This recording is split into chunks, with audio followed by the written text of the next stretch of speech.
Bienvenue sur le podcast de Transition Urbaine. Transition Urbaine, c'est une association sans but lucratif dédiée à l'accélération des transitions écologiques, sociales et démocratiques de la fabrique de la ville. Rencontre après rencontre, nous partageons les apprentissages de celles et ceux qui font la ville autrement. Je suis Sylvain Grisot, urbaniste, président de Transition Urbaine. Nous sommes aujourd'hui en public dans les locaux du Labo Diva à Nantes, que nous remercions pour son accueil et son aide logistique.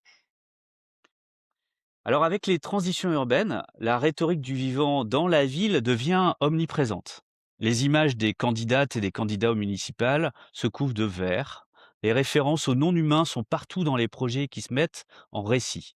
À Nantes, par exemple, ici sur l'île de Nantes, on essaie même de se mettre à l'écoute du fleuve, de donner la parole à Loire. Mais tout ça se résume en fait à quelques éléments qui simplifient singulièrement ce qu'est le vivant, hein. C'est le foisonnement d'un végétal inoffensif avec une canopée qui tout à coup ne perd plus ses feuilles, ne tache plus les voitures et ne laisse plus tomber de branches sur la tête de nos enfants. C'est le retour à un sol qui, comme par magie, ne referme plus de polluants et ne se transforme plus jamais en boue. C'est l'invocation d'entités naturelles puissantes, mais qui restent opportunément cantonnées au seul récit des projets et qui ne viennent pas perturber le réel. En fait, on est face à une forme de simili-vivant dans la ville qui manque singulièrement de complexité, qui manque de concret. Il est terriblement pauvre et ne fait pas honneur à la complexité du vivant. Et puis, il y a un oublié dans cette image, dans cette référence systématique au vivant dans la ville. Cet oublié, c'est l'animal. Et pourtant, pas de biodiversité sans laisser place à l'animal. Et je parle pas de ceux qui se contentent de quelques croquettes et de caresses pour vivre, hein. Je pense aussi à ceux que l'on n'attend pas. Pas les abeilles, les moustiques. Pas les écureuils, mais les rats. Accueillir le vivant dans la ville, c'est aussi accueillir ces animaux qui ne sont pas de bonne compagnie. Or, vous allez le voir, ils sont déjà là, mais savent éviter notre regard.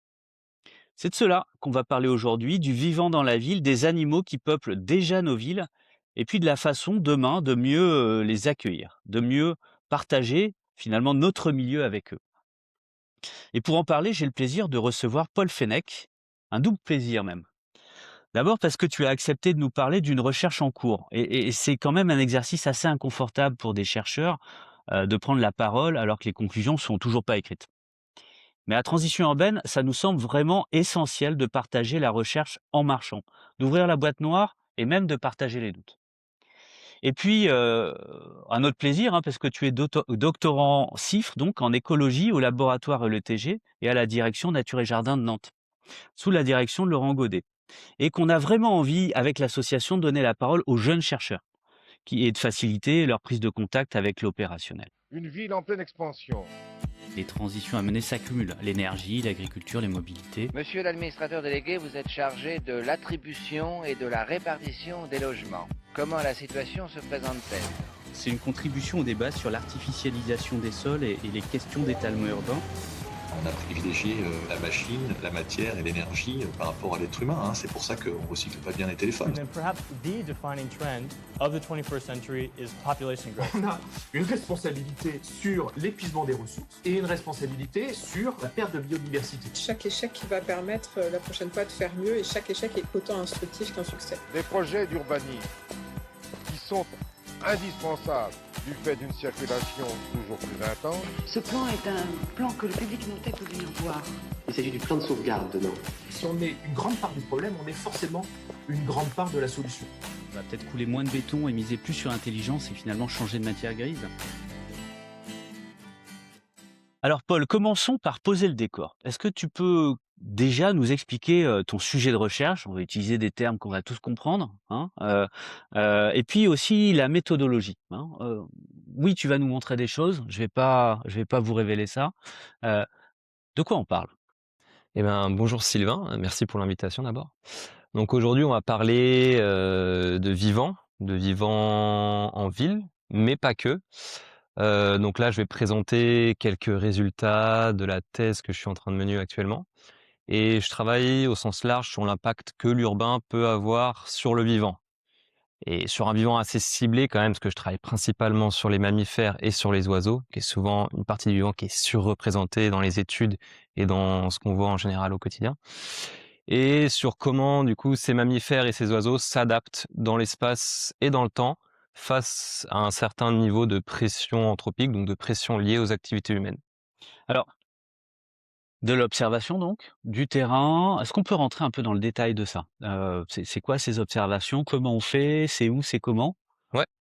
Alors là, actuellement, je travaille sur 2 protocoles de suivi différents. Donc le premier que je mène avec mon laboratoire et mon encadrant Laurent Godet, que je salue. Donc là, on a disposé, des pièges photos, donc ce sont des petits boîtiers qui vont se déclencher dès que quelque chose de chaud et en mouvement va passer devant. Et ce protocole-là, on a placé des pièges photos le long de transects d'urbanisation, donc d'un cœur urbain jusque dans la campagne. Donc un transect, c'est que globalement, on a fait un trait sur la carte, hein, du centre jusqu'à la périphérie, et vous avez semé quelque part vos caméras, sur ce trait-là? Ouais, c'est ça. Donc on a essayé un petit peu de cibler différentes zones, des zones urbaines, des zones périurbaines, des zones rurales.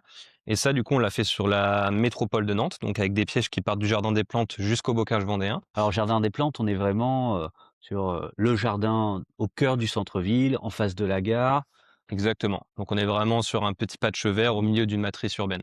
et on arrive jusqu'où? Jusque dans le bocage vendéen. Donc là, on a déployé des pièges récemment au mois de décembre dans la forêt de l'herbergement, pardon, qui est en Vendée.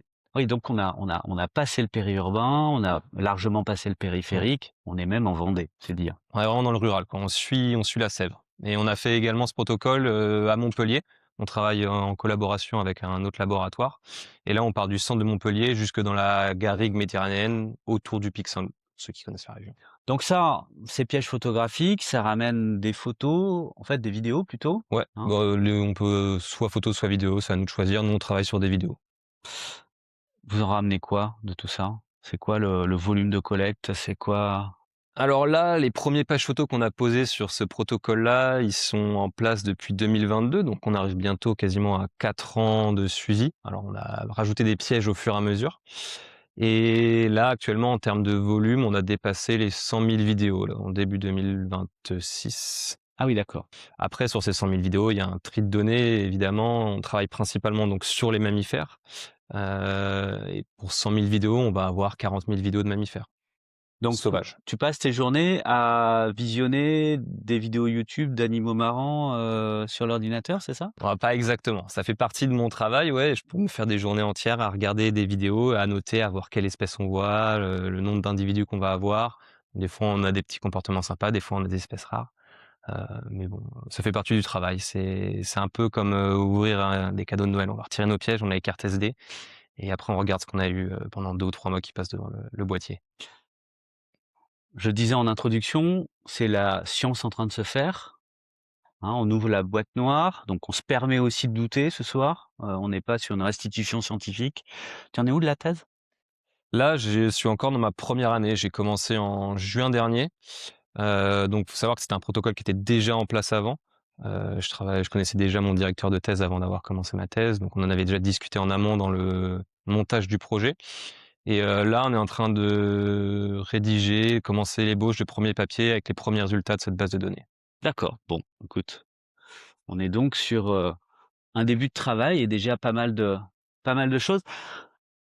L'idée, c'était que tu nous montres des choses, hein, que tu nous montres, des films, des vidéos, des images et puis que surtout tu nous racontes parce que je suis pas certain qu'on comprenne réellement ce qu'on voit. C'est peut-être marrant ce qu'on va voir, mais, heu, peut-être nous dire simplement, on va regarder des vidéos, pourquoi celle-là?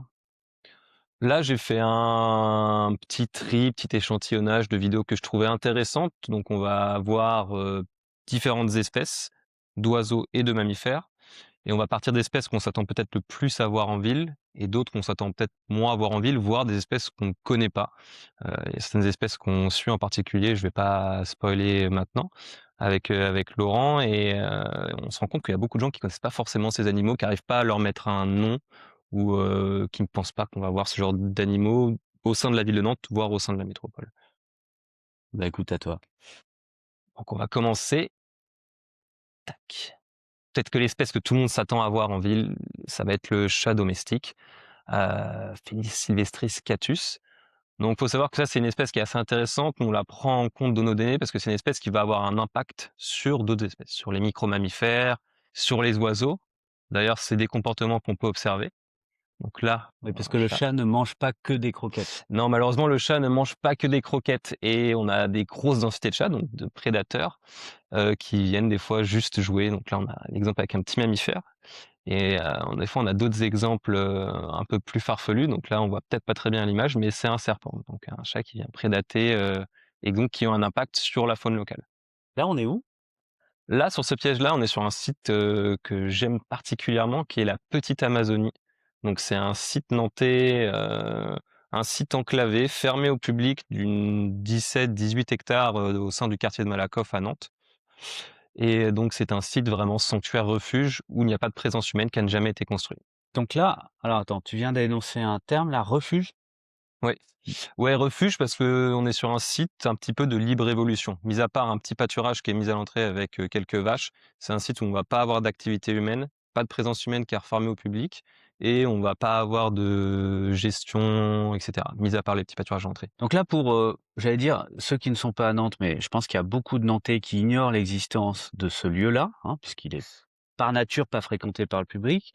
On est finalement sur une enclave entre des infrastructures ferroviaires, hein. Ouais. On a des rails, on a des trains qui passent. On est en plein cœur de la ville, hein. Tout autour, on a des quartiers extrêmement denses, minéraux, etc., etc.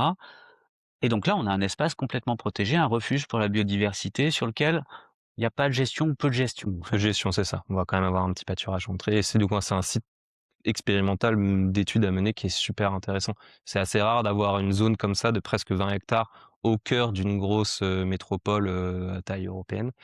Et on va retrouver certaines espèces en fait qu'on s'attend pas à voir là.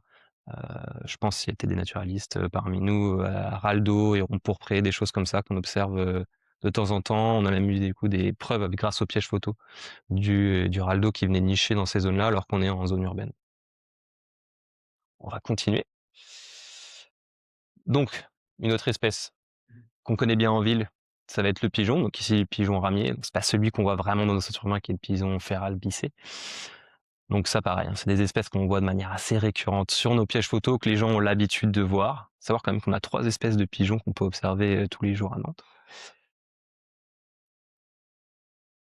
Les passereaux, ça pareil, ça fait partie du paysage urbain. Dès qu'on va avoir un petit peu de couvert végétal, on va observer différents passereaux. Donc là, on en a 2 très communs à la maison charbonnière.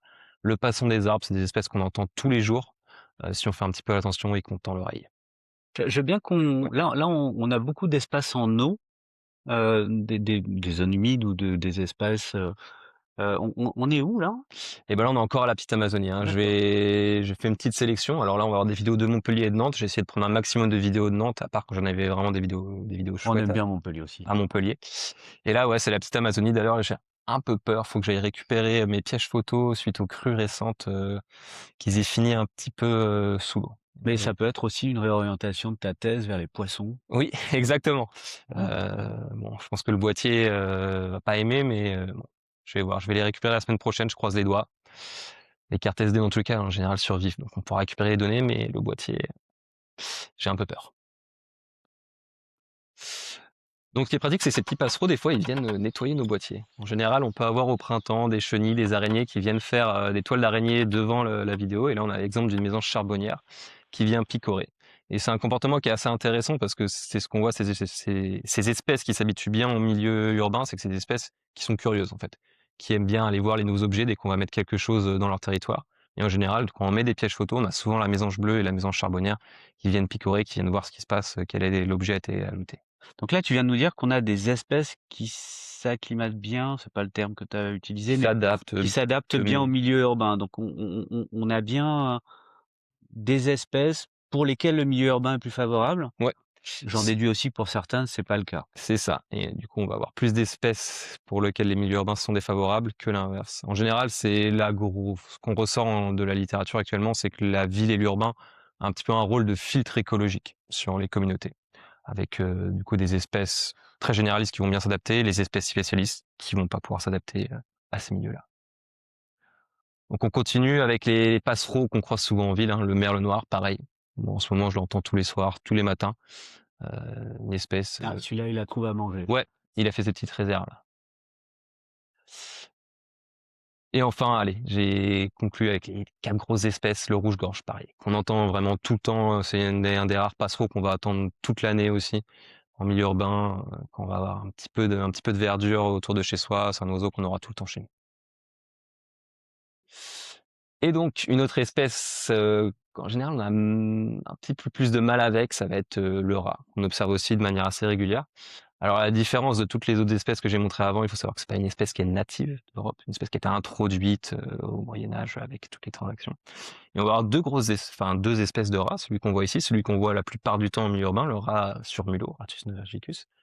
Quand on voit qu'un rat nager, en général, c'est lui. Et on va avoir une autre espèce, le rat noir, qui lui, par exemple, à Nantes, Pays de la Loire et en Loire-Atlantique, est maintenant menacé, il disparaît un peu plus. Là, du coup, c'est une vidéo qui a été prise à Montpellier où on l'observe de manière un peu plus récurrente. Et du coup, on observe également tout un tas de micro-mammifères. Alors, je suis pas spécialiste de cette communauté, ce taxon-là, mais voilà, on va avoir des petites espèces qui viennent faire leur réserve. Et là, c'est une vidéo que je trouvais marrante avec un rouge-gorge un peu agressif avec cette petite souris ou ce petit mulot. Et pour continuer sur les rongeurs, qu'on a l'habitude de voir aussi en milieu urbain et qui en général nous plaît un petit peu plus parce que mignon, parce que coloré, c'est l'écureuil. Donc ça pareil, c'est une espèce qu'on va retrouver dans tous les parcs urbains. Là, c'est dans le parc de la Gaudinière à Nantes, principalement diurne. Et un tant soit peu qu'on ait un petit peu d'arbres, un petit peu de verdure, on va le retrouver tout le temps en milieu urbain.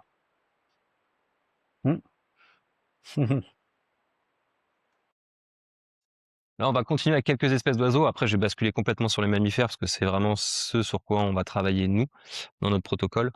Quelques espèces que moi personnellement je trouve plutôt cool. Donc là, on va avoir un couple de pics verts et non pas pivers comme je peux entendre de temps en temps avec un passon des arbres aussi. Donc là, on est sur l'hippodrome, le parc de l'hippodrome à Nantes. Encore un pic vert. Donc là, c'est un peu pour mieux l'observer. On est à la petite Amazonie. Et on va continuer avec la famille des pics parce que c'est une famille que je trouve vraiment cool. Là, on va avoir les pics et pêches. Donc pareil, c'est des espèces que peut-être les gens ne connaissent pas forcément, mais là où je travaille, sur le campus du Tertre à Nantes, je les entends quasiment tous les jours, les deux. Le premier a un petit ricanement, le deuxième a un petit cri un peu particulier aussi.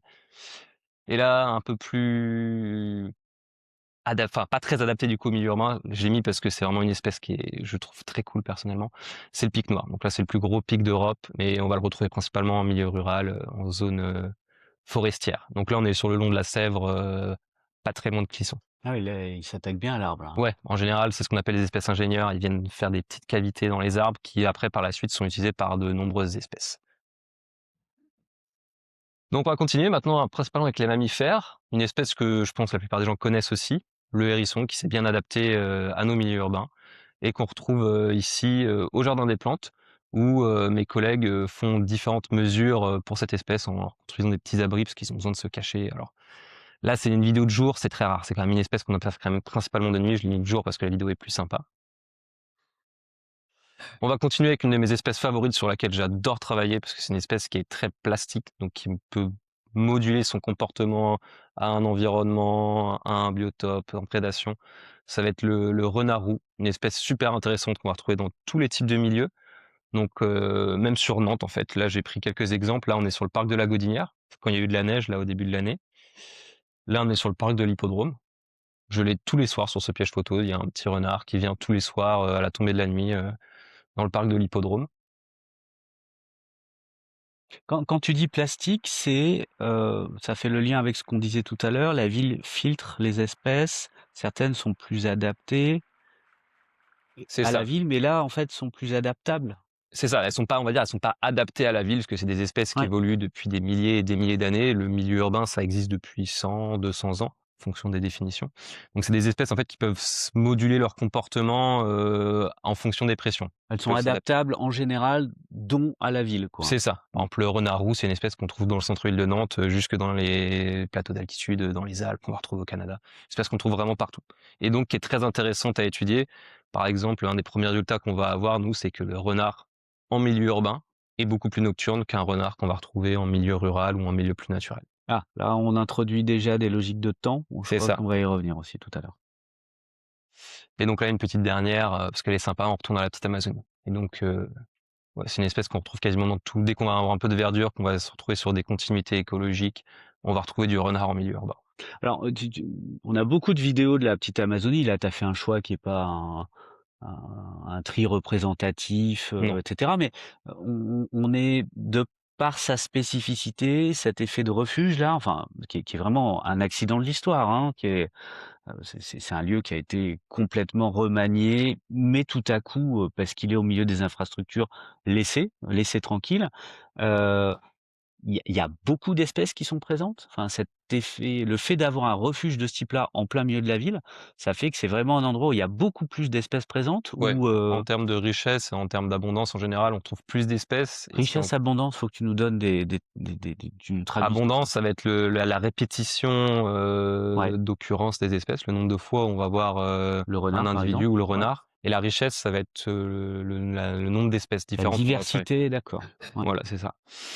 Et ce qui va être intéressant aussi, c'est qu'on va observer des comportements différents. Par exemple, en petite Amazonie, on voit beaucoup plus d'activités de jour, diurnes, que dans les autres parcs où, en fait, de jour, on va avoir de la présence humaine, des activités humaines et du coup, cette pression fait que les animaux vont moduler pour venir, avoir des activités plus nocturnes, en fait, parce que ça va être les fenêtres de temps qui vont être laissées par l'activité humaine. D'accord, donc on a une plus grande variété, on a plus de sujets, plus d'individus qui sont présents et en plus, ils ont des comportements d'une autre nature, C'est ça, parce que moins en contact avec l'homme, en fait. c'est ça. C'est ce qu'on commence à voir. Alors là, on est en train de traiter ces résultats, mais c'est sur les premiers résultats qu'on commence à avoir sur ces données-là, c'est ce qu'on observe.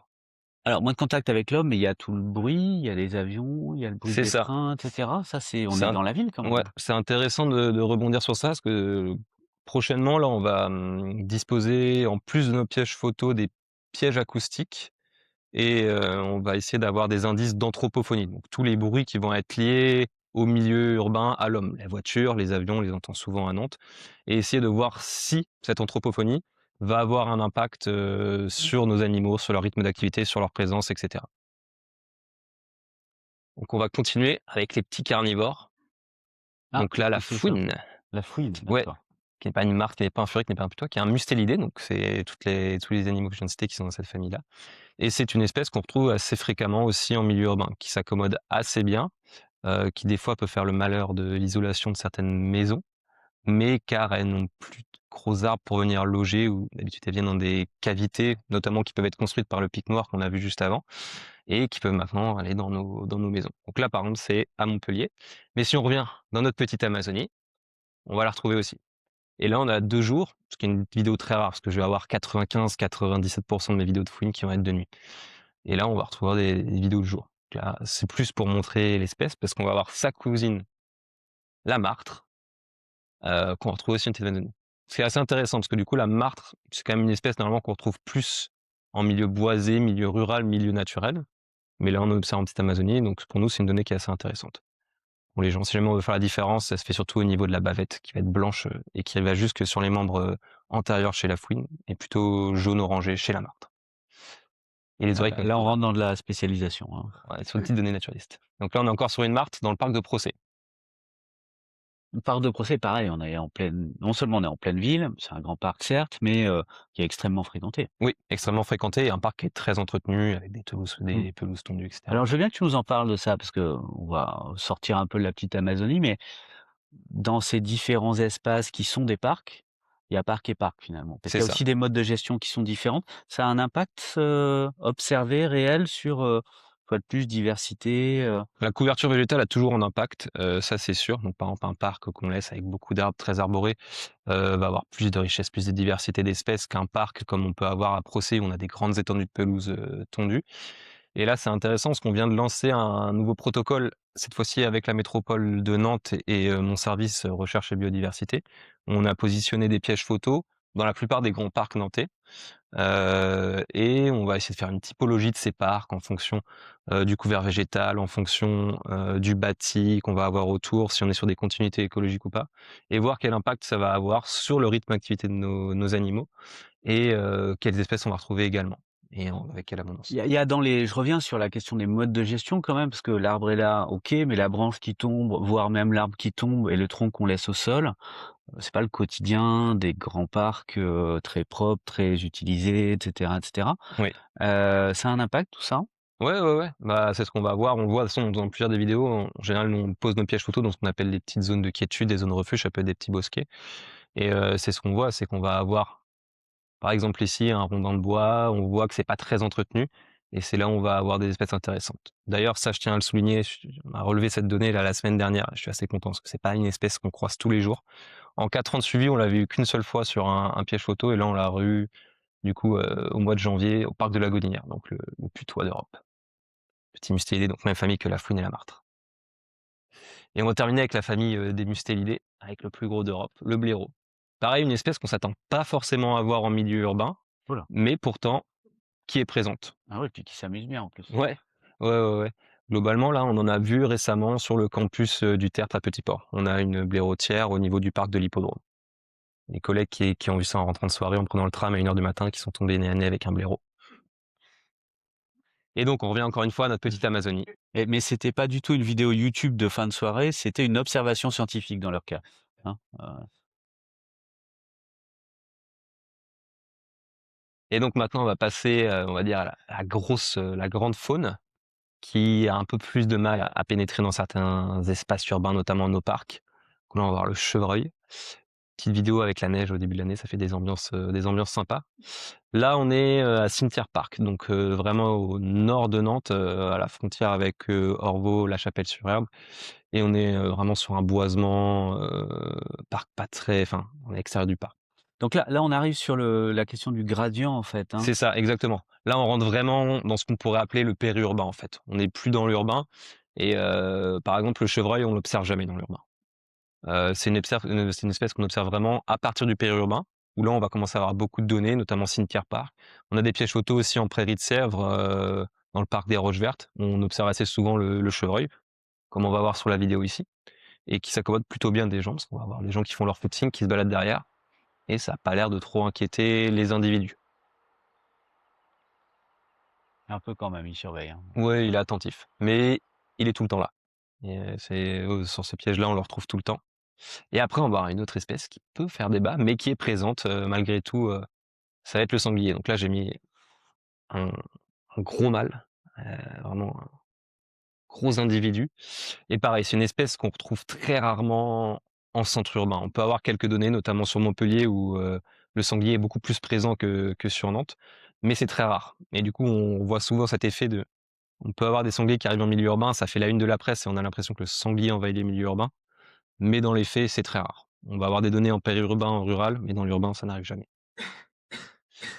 Et c'est un très très bon nageur. Donc là, on a anticipé les crues sur certaines zones, donc on a mis nos pièges en haut dans les arbres, et ça nous permet d'avoir des images assez sympas comme ça. Là, on est sur le parc du Portillon, c'est à la sortie de Vertou, le long de la Sèvre. Et donc sur 2 années consécutives, on a des pièges photos qu'on finit sous l'eau. Donc on s'est dit, on va les mettre à 3,50 m dans les arbres, au moins on sera sûr de ne pas se les faire avoir. Et donc une petite dernière vidéo avec le sanglier, avec les petits marcassins, parce que c'est quand même mignon. Là on est à Montpellier, hein, on voit bien la différence de milieu. Ah, et donc on parlait des espèces que les gens ne connaissent pas forcément, mais qui sont là malgré tout. Je vais voir cette espèce-là, j'ai fait exprès de pas mettre le nom sur la première vidéo, voir si ça parle aux gens ou pas. S'ils se disent ah c'est un chat mais il est un peu bizarre, ou on Ouais, sait c'est pas un trop ce que chat c'est. allongé, c'est ça? C'est ça. Voilà. Donc là pareil, on a Vertou, donc on est sur la métropole nantaise, et on va avoir des jeunettes. Donc c'est vraiment une espèce qui est pas très connue, très discrète, nocturne. Le nord de la Sèvre, ça va être la limite de son aire de répartition. Là, j'ai pris exprès des vidéos de Montpellier où on observe beaucoup plus l'espèce.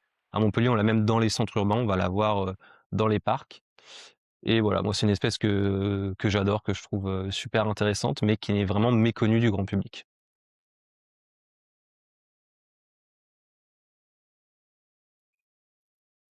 Et là, on va terminer avec quelques espèces qu'on va retrouver ici sur la métropole. Donc là, c'est pas des données qui sont issues de mes suivis à moi. C'est des collègues qui font des suivis exprès de ces espèces-là, mais qu'on retrouvait plutôt du coup en milieu humide, semi-humide. Ça va être la loutre d'Europe. Et donc là, on est sur la métropole nantaise. C'est un exemple parfait, la loutre, et après l'espèce que je vais présenter juste après, de reconquête du milieu. C'est une espèce qui a failli disparaître dans l'après-guerre, la loutre. et le castor qu'on va avoir ici, et qui, depuis qu'on a mis en place des programmes de préservation et de l'espèce et des habitats dans lesquels ils vivent, ont un gros retour, une grosse recolonisation. Mais recolonisation où dans la ville? Alors là, on est dans le périurbain, Ouais, on n'est on pas dans est la dans ville. le Alors la périurbain. loutre, on peut avoir des données de loutre, les données les plus avancées, ça va être au niveau de l'île de Versailles. On a eu des observations de loutre jusqu'à l'île de Versailles. Mais là, les données qu'on a eues, c'était au niveau de Carquefou pour la loutre. Et sur le castor, c'est vers Saint-Herblain. Ouais, donc on est vraiment sur le périurbain, on n'est C'est ça. pas Bon, le castor a quand même besoin de marée, de plus d'espace. La loutre, on ne sait pas trop. C'est une espèce qui reste très discrète malgré tout, la nuit, qui a une grosse aire de répartition. Donc on a un peu plus du mal. Puis moi, je travaille pas spécifiquement sur ces espèces-là.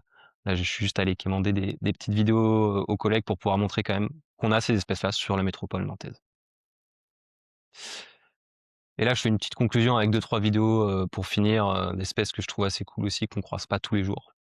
Le lièvre d'Europe. Et après, on va finir avec les rapaces qui sont... Ah, la bécasse des bois. Pareil, espèce migratrice qu'on croise pas tous les jours. J'ai une donnée au jardin des plantes.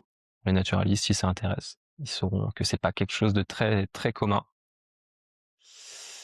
Et après, on finit avec les rapaces qui sont un groupe que j'aime bien. Donc là, on est au cimetière parc avec une buse variable qui vient de prédater un petit mammifère.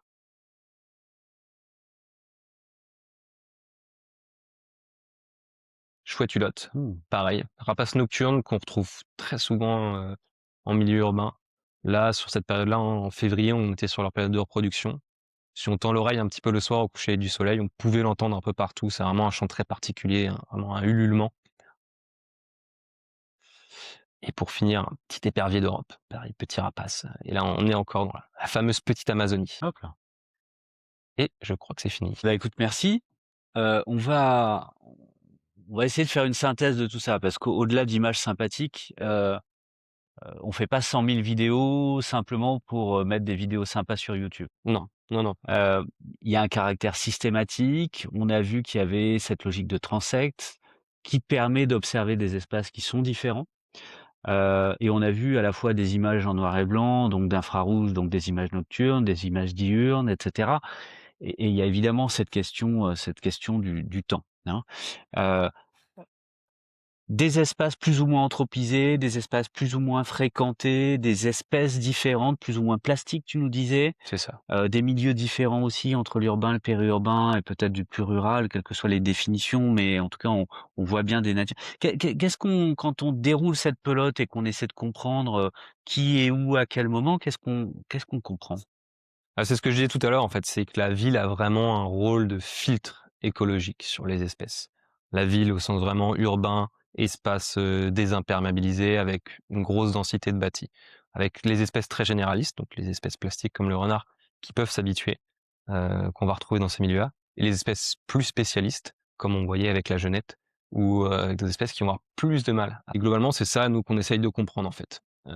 C'est quelle va être l'importance de ce filtre écologique sur quelle espèce et comment les espèces aussi vont moduler leur rythme d'activité dans le temps en fonction du milieu dans lequel elles se situent.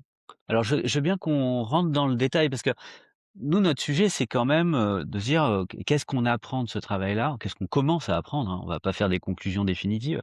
Heu, Dans notre façon de gérer la ville, on l'a un peu abordé dans la gestion des espaces naturels, des espaces de parc, mais dans la façon de le concevoir ou de la transformer d'ailleurs. Qu'est-ce qu'on apprend de ça? Évidemment dans une logique de meilleure cohabitation. Ouais. Il y a un point intéressant qu'on n'a pas souligné, c'est qu'à chaque station qu'on a, avec nos pièges photos, on en pose un proche d'un sentier, donc d'une zone exposée, d'un parking où on va avoir de l'activité humaine un peu plus importante, et un qu'on va poser dans une zone qu'on appelle refuge, qui va être un bosquet, un lieu de quiétude. Mais ces pièges sont jamais très éloignés, on va être à 100-200 mètres maximum. Et un des objectifs de ce protocole-là, c'est de comprendre si on va avoir un effet de quiétude locale sur ces zones-là. Et de ce qui ressort, ça marche plutôt bien pour certaines espèces. Alors je veux pas m'avancer parce qu'on n'a pas encore traité de manière statistique Non, toutes mais nos on peut données. prendre des risques là, on est entre nous. Ouais. Et ça reste assez intéressant, notamment ce que je disais avec le renard, qui est une espèce super intéressante, parce qu'on commence à avoir vraiment beaucoup de données sur cette espèce-là, dans plein de types de milieux, en refuge exposé, en urbain, en périurbain, en rural. Et en fait, on se rend compte qu'on a une abondance plus importante en milieu refuge, et des rythmes d'activité un peu plus naturels ou proches de milieux, par exemple, ruraux, dans ces refuges, dans ces zones dites refuges. Alors, zone dite refuge, mais là, pour le coup, on parle pas de la petite Amazonie, on parle simplement du fait qu'on n'est pas juste à côté du chemin, quoi. Oui, c'est ça, exactement. Sur chacun de nos stations, donc ça peut être sur le jardin des plantes, on parlait tout à l'heure du parc des Roches Vertes dans les prairies de Sèvres au sud de Nantes. On met des pièges un peu plus isolés et oui, on parle pas forcément de la petite Amazonie, qui est vraiment un cas à part, la petite Amazonie. On l'a pris en sujet d'étude parce que on pouvait pas passer à côté. Mais Et donc, parce que le jardin des plantes, enfin, il y a un peu du monde partout, des sentiers partout, et cetera, et cetera. Et pour autant, il y a bien des micro-refuges ou en tout cas des petites espèces ou des petits espaces pour le coup ou des bosquets et ça a un impact. alors, jardin des plantes, c'est assez compliqué, surtout que c'est un site sur lequel, pour le coup, on va pas retrouver beaucoup d'espèces. Ouais. On est sur un lieu fermé au milieu de la matrice C'était sans urbaine. doute pas le bon exemple, mais en C'est tout ça. cas, dans Mais ce cas, on voit quand même des choses intéressantes, par exemple, sur le milieu refuge. C'est là où on va avoir du hérisson, c'est là où on va avoir les quelques données de fouine du jardin des plantes. C'est là où on a déjà observé du renard aussi, ça reste assez rare, mais on en a observé au jardin des plantes. Et on voit vraiment un impact à ce niveau-là. qu'est-ce qu'on apprend de ces questions horaires, en fait? Tu as commencé à l'esquisser avec des espèces qui ont des comportements nocturnes de jour parce qu'ils sont dans des secteurs refuges. Qu'est-ce Ouais. qu'on en apprend de tout ça? C'est qu'en fait, alors nous, l'hypothèse, la théorie qu'on aimerait vérifier, c'est que les espèces s'adaptent aux fenêtres d'activité que leur laissent les humains, en fait.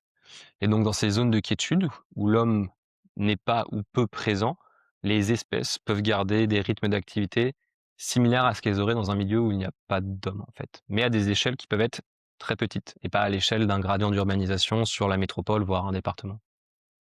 Donc au sein d'un parc, par exemple. Et ça pourrait être intéressant si on retire des résultats vraiment concrets de ces études-là, de travailler, par exemple, je pense à mes collègues à la métropole, aux urbanistes, aux gens qui créent les parcs, d'insérer des zones de quiétude en faveur de la biodiversité. Et qu'est-ce que ça nous dit des horaires?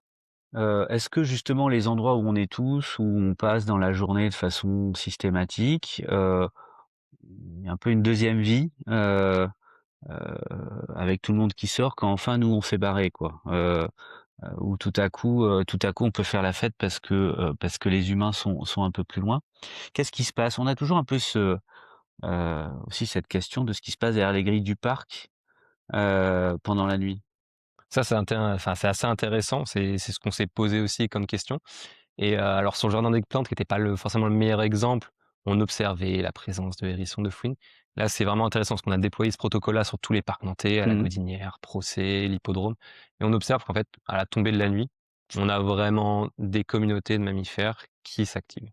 On va retrouver alors des espèces qui sont naturellement nocturnes, même en milieu naturel, donc le blaireau, par exemple des espèces comme le renard, qu'on va retrouver de manière plus nocturne, etc.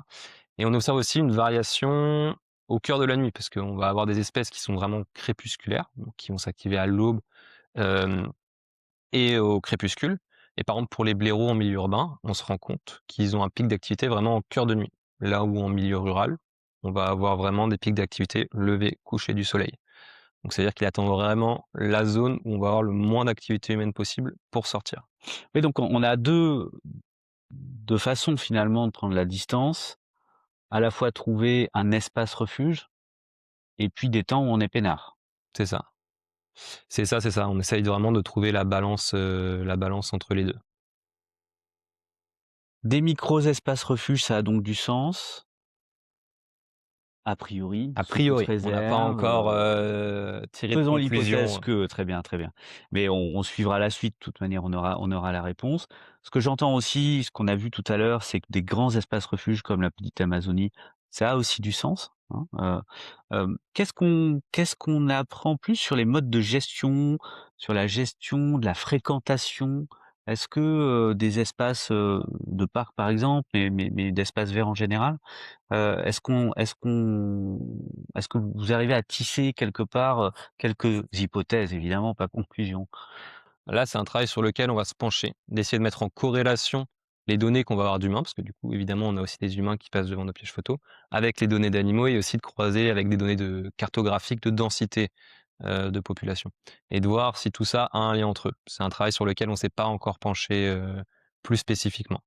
Mais là, j'ai bientôt un stagiaire de Master 2 qui va entamer son stage de fin d'études avec nous au sein de la direction Nature et Jardin. pour travailler notamment sur ça, sur, les typologies des différents parcs, en fonction des fréquentations, des modes de gestion, de l'aménagement paysager, voir quel impact ça peut avoir sur les espèces. Et si on n'est pas sur les temps diurnes nocturnes, mais plutôt sur les saisons, sur des grandes périodes comme ça, heu, notamment d'activité du végétal, mais plus globalement du vivant, hem, est-ce que on commence à avoir l'intuition ou la sensation qu'il faudrait qu'on gère ou qu'on fréquente ces espaces-là différemment en fonction des saisons?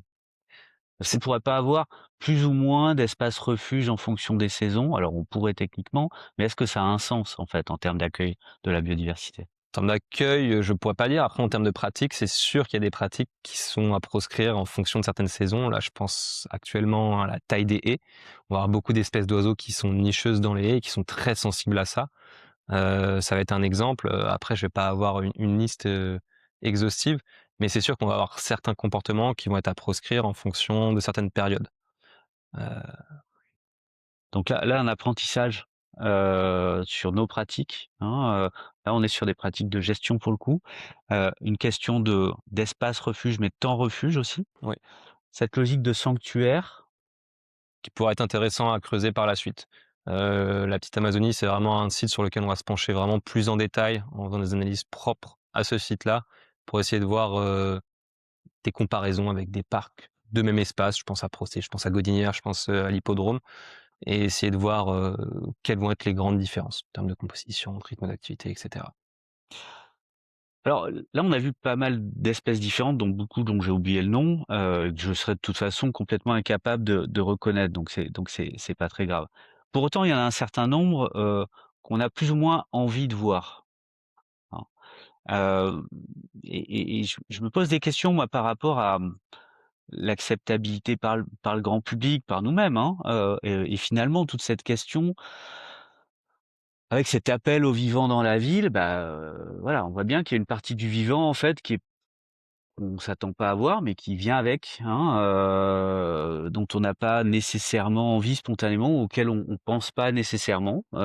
Voilà, je parlais évidemment du rat, mais typiquement là-dessus, heu on a une acceptabilité de tout ça, une envie de tolérer, certains types de vivants, une forme de tri culturel aussi, la ville tri, mais voilà. Hem, Comment on travaille ces questions-là? Parce que si on veut plus de vivants dans la ville, si on veut plus de végétal dans la ville, je veux dire, si on a plus de végétal, ça viendra avec l'animal. Ouais, c'est ça. Voilà, Voilà, on il est va plus falloir sur, aussi, et là, il y a un changement culturel à mener, et au-delà de changer les modes de gestion, de créer des espaces ou des temps refuges, voire même des sanctuaires, il va falloir aussi qu'on apprenne tous collectivement à accueillir l'animal et pas que, sur les vidéos YouTube les jours de Covid, les jours de confinement. oui, c'est ça. Voilà, on est presque sur des questions plus sociologiques, de perception, du vivre ensemble avec les animaux, mais ça, je pense que ça passe par un travail de connaissance déjà, de diffusion, de médiation, sur la connaissance de ce qui nous entoure. Parce qu'en général, on observe qu'on préfère protéger ce qu'on connaît mieux. Je pense notamment à tous les petits passereaux de jardin qui sont souvent les espèces qu'on aime voir. Après, il y a les espèces qu'on aime moins voir, mais qui seront quand même là. Celles qu'on peut qualifier de nuisibles, maintenant on dit ésode, donc espèces susceptibles d'occasionner des dégâts. C'était le cas de la plupart des mustélidés que j'ai montrés, donc la fouine, la martre. Ça peut être le cas du sanglier aussi qui fait souvent débat. Mais là, on est vraiment sur des questions qui sont plus de, ouais, de l'ordre de la perception, voire de la politique. Oui, mais justement, là, vous utilisez des vidéos comme étant, des moyens de captation, c'est des instruments scientifiques, hein. Pour autant, ça produit des traces, heu, qui peuvent travailler aussi, cette acceptabilité sociale et cetera. Vous allez monter une chaîne YouTube avec tout ça?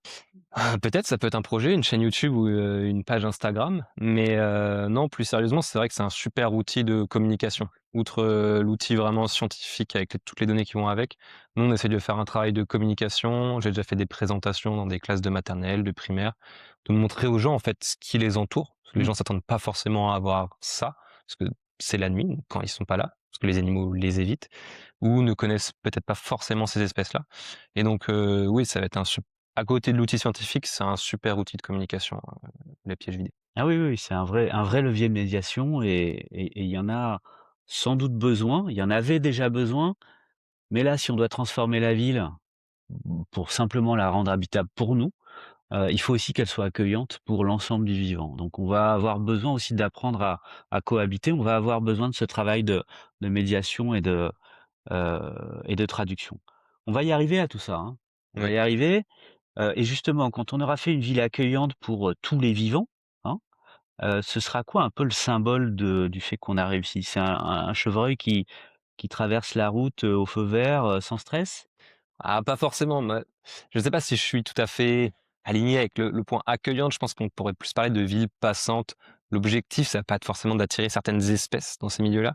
Parce que des fois, on peut parler, par exemple, de pièges écologiques, d'attirer des espèces, puis au final, que ces espèces-là se détériorent dans le temps. C'est le cas, par exemple, du moineau domestique, qui s'est très bien adapté au milieu urbain et qui, là, maintenant, disparaît avec la modernisation du bâti. Mais le but, ça va être de créer des villes perméables aux vivants. Que les espèces puissent venir dans ces milieux-là, mais puissent aussi s'en sortir très facilement. Et donc ça, c'est ce qu'on travaille avec les différentes trames écologiques, continuités écologiques, qui peuvent être la trame verte, la trame bleue. Maintenant, on parle aussi de trame noire pour tout ce qui va être pollution lumineuse, de trame blanche pour tout ce qui va être pollution sonore. Donc le but, ce serait plus de faire des villes où le vivant peut circuler plus facilement, mais n'est pas forcément attiré par ces milieux-là. Ouais, peut circuler, ça veut dire ces grandes trames, ça veut dire, penser les grilles des parcs, penser les clôtures, penser les matériaux de façade, et cetera. En tout cas, il y a énormément d'impact, hein, sur nos façons de faire la ville au quotidien. Par ailleurs, je suis pas persuadé qu'on ait vraiment fait, le travail de médiation qui permette de faire comprendre justement aux professionnels quels sont les bons réflexes. Ouais. Donc il va falloir s'y mettre. Hem, pour finir, je voudrais une question un peu plus personnelle. On est bien sur des questions de transition et dans cette question d'accueil du vivant, de transparence de la ville. Oui, finalement, c'est une ville qui filtre moins. C'est ça. L'objectif, c'est Hein. que le filtre soit troué, pour que les espèces puissent circuler. D'accord. C'est On ce va qu'on voit. faire des trous. Ouais, très bien. Et on voit bien que là, on commence à avoir des pistes de continuité, des trous, des refuges et voire même quelques sanctuaires. Bref, cette question personnelle sur le front des mauvaises nouvelles, hein, qui s'assombrissent sur les questions écologiques, démocratiques, voire même, en ce moment géopolitiques. Toi, c'est quoi le rayon de soleil ou la vidéo, qui te donne, l'énergie pour le coup d'espérer et d'agir aussi à ton niveau? C'est quand je vois certaines espèces, alors, qui d'un point de vue statistique et scientifique ne servent pas à grand chose dans nos recherches, Mmh. mais quand on tombe dessus, on est très content. C'est le cas de ce que j'ai montré tout à l'heure du putois. C'est une espèce, en 100 000 vidéos, on en a 2. Donc quand on tombe dessus, on est assez content. Ou quand on observe des comportements. Enfin, moi, je sais que je suis toujours content quand je tombe sur des petits écureuils qui jouent ensemble, quand je tombe sur un groupe de chevreuils qui est en train de courir à travers un parc. Voilà, moi, c'est un travail que j'adore, de pouvoir avoir la chance de suivre ce vivant à distance. Et de pouvoir l'observer parce que c'est des moments qui normalement sont rares, qui il y a 20 ans étaient rares, de pouvoir observer telle quantité de données naturalistes, mais qui maintenant, avec la modernisation des techniques de suivi, fait qu'on peut avoir des centaines et des centaines et des centaines de jours cumulés de suivi d'animaux. Bah, écoute, je crois que tu auras réussi le travail de médiation quand tu arriveras à me faire partager ta joie de voir un putois en vidéo.